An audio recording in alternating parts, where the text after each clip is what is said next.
It started like any other Friday evening, a week of endless meetings and mind-numbing deadlines finally behind me. The city outside the train window buzzed with its usual chaos, but inside the carriage, it was quiet, peaceful. I sank into my seat, letting out a long sigh, ready to disappear into the solitude of the ride home. That's when he boarded. He appeared like a disruption to the quiet rhythm of the train, a man who couldn't be ignored if he tried. His presence filled the space effortlessly. Broad shoulders, a jawline sharp enough to cut glass, and an air of confidence that bordered on audacity. His dark coat billowed slightly as he walked, and when he glanced my way, his eyes, a stormy gray, lingered. It wasn't the kind of glance you brush off. It wasn't casual. It was deliberate. My breath caught in my throat. I looked away quickly, as if avoiding him could somehow shield me from the heat that spread across my skin. I told myself it was just a passing moment, nothing more. But then, fate played its hand. The train jolted, the lights flickered, and we came to an abrupt stop.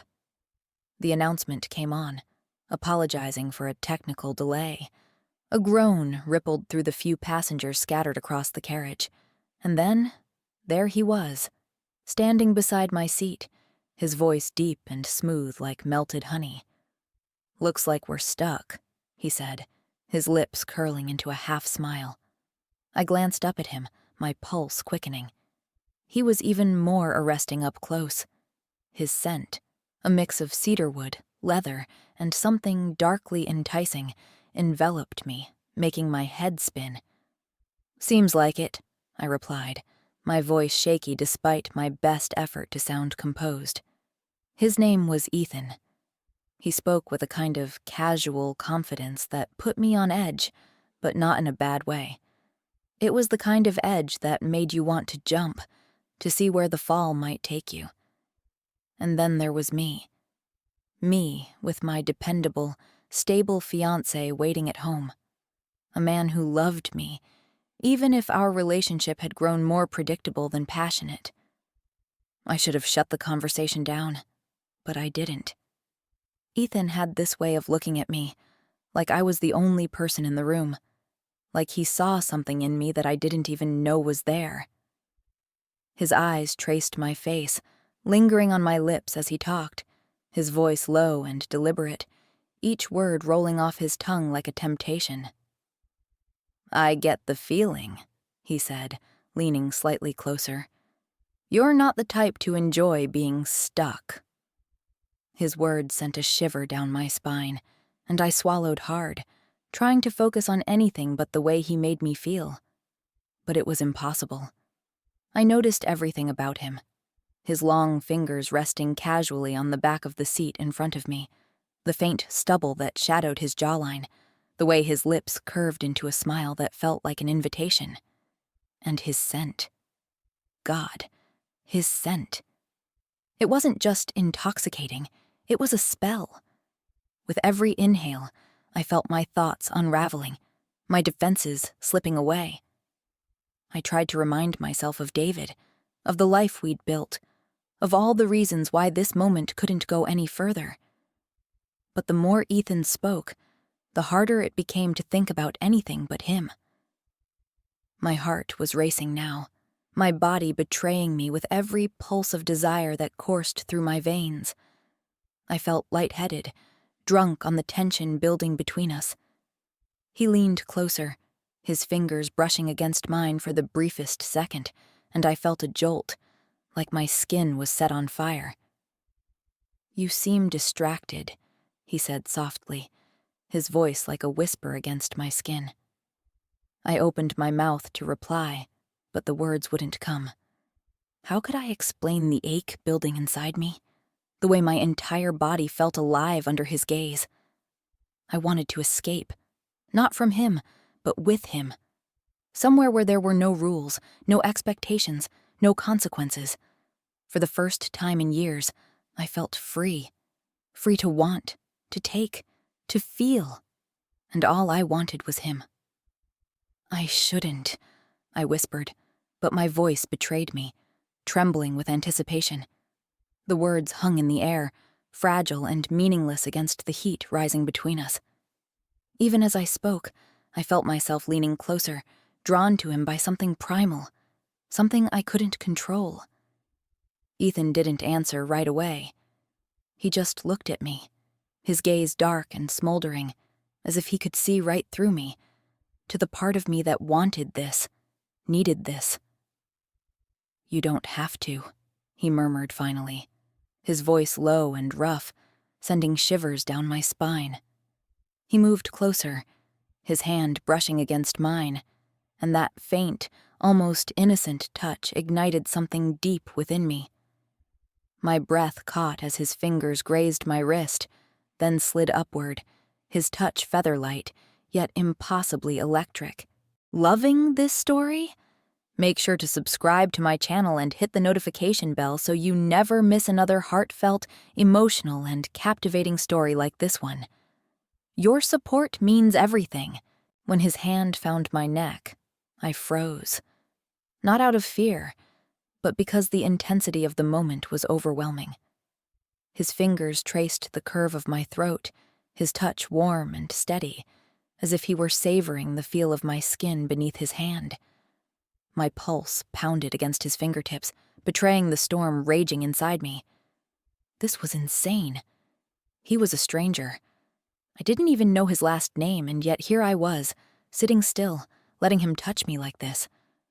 No, not letting, wanting.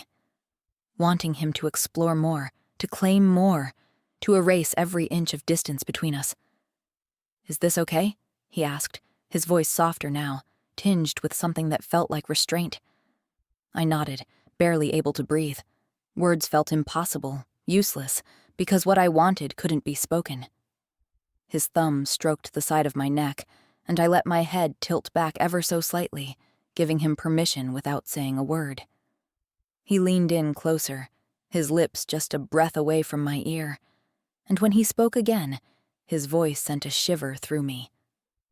"You're incredible," he murmured, his words dripping with admiration that made me feel seen in a way I hadn't in years. I didn't know what was happening to me. My skin was alive under his touch, every nerve ending singing with the unbearable need for more. I wanted him to keep going, to explore every inch of me, to make me forget everything except the feeling of his hands on my body. His other hand slid along the curve of my shoulder, down my arm, slow and deliberate. My breath hitched, my chest rising and falling with every labored inhale. This is crazy," I whispered, though even as I said it, I didn't pull away. "Maybe," he admitted, his lips grazing my jawline now, trailing soft, lingering kisses down toward my neck. "But tell me you don't feel it too." I couldn't, because I did. The heat, the pull, the inexplicable need to let this stranger, this devastatingly gorgeous man, continue what he was doing. His kisses grew bolder, more insistent, and I felt his hand tighten ever so slightly on my waist, anchoring me to him. My body betrayed me completely, leaning into his touch, surrendering to the moment as if nothing else in the world mattered. "Ethan," I breathed, his name slipping from my lips like a confession. He pulled back just enough to look at me, his gray eyes locking onto mine with an intensity that stole what little breath I had left. "Say the word," he said, his voice rough with desire. "Say stop and I will." But I didn't. I couldn't. Instead, I reached for him, my hands trembling as they found the fabric of his coat, pulling him closer, wordlessly begging him to continue. His lips crashed against mine then, and the world around us dissolved into nothingness. His kiss was fierce, demanding, and I matched him with a hunger I didn't know I possessed. His hands moved lower now, tracing the curve of my back, exploring every inch of me as if he were memorizing the map of my body. I shivered under his touch, my thoughts unraveling with every kiss, every caress. He was a stranger. I didn't know him. But in this moment, none of that mattered. All I knew was how he made me feel. Alive, electric, completely untethered from reality. I felt his lips at the hollow of my throat, his teeth grazing my skin in a way that made my knees weak even though I was sitting. My hands found his hair, tangling in the softness of it, pulling him closer, urging him on. The train was still dark, the faint flicker of emergency lights casting long shadows across the carriage. It felt like we were in our own world, separate from reality, free to indulge in this impossible, undeniable connection. For the first time in years, I let go of fear, of expectations, of every rule I'd built my life around. I wanted him, all of him, and nothing else mattered. The train lurched back to life, jolting me out of the spell. I pulled away, my breathing uneven, my mind a whirlwind of guilt and desire. Ethan's eyes searched mine, his expression unreadable. "I don't know what happens next," he said softly, his fingers brushing a strand of hair from my face. "Neither do I admitted, my voice barely audible. The train pulled into the station, the bright lights of the platform flooding the carriage. I stood, my legs shaky as I gathered my things. Ethan didn't try to stop me, but as I walked away, I felt his gaze follow me, burning into my back. I don't know if I'll ever see him again, but I know this. He awakened something in me that I thought I'd lost, a hunger for connection, for excitement, for more. As I stepped into the cold night air, I couldn't help but wonder, had I just made a mistake?